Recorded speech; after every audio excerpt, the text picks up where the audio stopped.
there, loves. Welcome to Life's Just Cray. I'm Cate, and this is where we talk through real life situations that have you up until 2 a.m. talking with your bestie, like, okay, but what would you do though? Real situations, real talk, no fluff. My grandma always used to say that you could lead a horse to water, but you can't make it drink. And that's exactly how I move on this show. Everything I say comes from my own experience or my own thoughts. I'm not a professional, and I'm not here to tell you what to do. However, it might just help. So today, we're getting into anxiety and overthinking. And the advice I'm about to give is genuinely not what you're expecting. So stay with me. I have been an overthinker for as long as I can remember. Not in the way people say it casually, like, oh, I just think too much about things. In the way where my brain genuinely does not know how to stop running, even when there is nothing to run from, where I can take a completely neutral interaction, a text that came back shorter than expected, a look someone gave me that I cannot interpret, a pause in a conversation that probably meant nothing, and by the time I have finished processing it, I have constructed 3 different worst-case scenarios and convinced myself that at least one of them is probably true. It shows up everywhere. In conversations I replay for days afterward, looking for the moment I said the wrong thing or came across the wrong way. In decisions that should be simple but become paralyzing because I cannot stop cycling through every possible outcome before I can commit to any of them. In relationships where I read into silences and response times and changes in tone with a level of detail that exhausts me and that I know exhausts the people around me, even when they are too kind to say so directly. I have lost sleep over things that turned out to be nothing. I have damaged moments that were actually fine by being so convinced they were not. The anxiety underneath it is not new either. I have been in therapy. I have tried medication and found something that helps take the edge off without flattening everything else. I have built routines and practices that give me structure on the days when my brain is loudest. I journal. I meditate on the days I can make myself do it. I have read more books on this than I can count. I am not someone who is unaware of what is happening or why.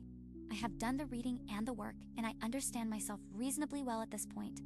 What I cannot seem to do is make the understanding translate into actual quiet. Knowing why your brain does something and being able to stop it. From doing that thing are 2 completely different problems, and I am stuck in the gap between them. The hardest part is that most of my overthinking is invisible to the people around me. I present as calm and capable and put together, and nobody would guess that behind that there is a near constant, low-grade hum of what-ifs and worst cases and replayed conversations that I am managing at all times. The performance of being okay is something I have gotten very good at, and I am not sure anymore whether that is a skill worth being proud of or just another way of making sure. Nobody ever really sees what is actually going on inside my head. I am not in crisis. I am just tired of living inside a brain that will not let me rest. I am tired of the gap between how I appear on the outside and how loud it actually is on the inside. How do you find peace inside a mind that does not know how to be quiet? I am going to say something that might sound like the last thing you expected to hear on a podcast about real life advice, and I need you to stay with me because I am completely serious. Have you ever tried a paint by number kit or a Lego set or any kind of arts and crafts kit that requires you to focus where things go without giving your brain a single word to work with? I know how it sounds, but hear me out, because this is not something I read in a book or found in a study. This is something I figured out from my own life, and it changed things for me in a way that none of the conventional advice ever really did. Here's the thing about journaling and reading when your brain is full. Both of those things give your mind more words. And your mind doesn't need more words right now. Your mind is already drowning in words. It's running conversations and replaying interactions and generating new worst-case scenarios faster than you can write them down. So when you sit down to journal, you're essentially handing your brain a fresh piece of paper and saying, here, go ahead and keep going. And when you pick up a new book, you're filling the space with someone else's words, which your brain immediately starts processing and connecting back to your own thoughts. You're not giving it a rest. You're just redirecting the activity. And throughout my teenage years and into my early 20s, I was the queen of 2-hour late comebacks. Someone would say something to me and I would spend the rest of the day running through every version of what I should have said back. Replaying the interaction, rewriting my own lines, deciding what I would do differently if it had happened again.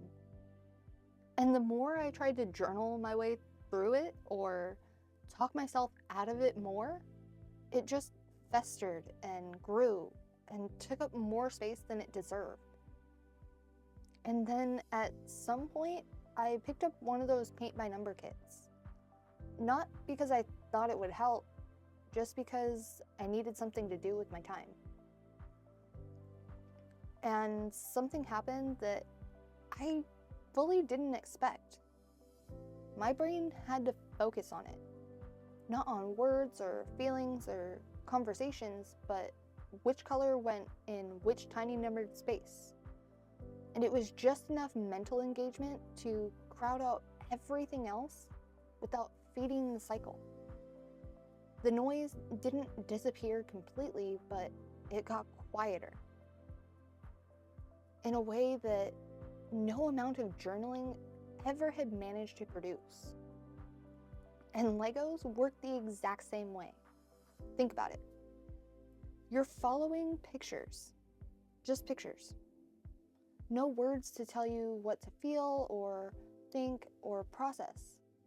Just a visual guide and a pile of pieces and one simple task in front of you. Your brain has something to do that's complex enough to keep it occupied and simple enough that it can't drag you back into the spiral. It's that sweet spot that most conventional advice completely misses. Your brain isn't looking for more input right now. It's looking for something that requires just enough of it to give the word machine a break. Arts and crafts, a puzzle, Legos, something with your hands that has a clear and simple focus. It sounds almost too simple to work, and that's exactly why most people never try it. But sometimes the thing you overworked your mind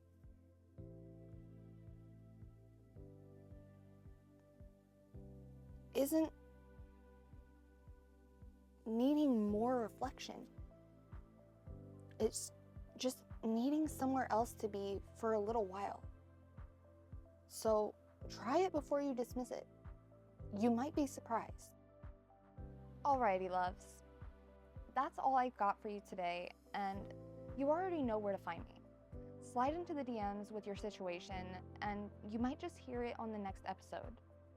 And if this one hit home for you, share it with someone who needs it, because that is what we do. And remember, just because I've said this advice doesn't mean you have to take it.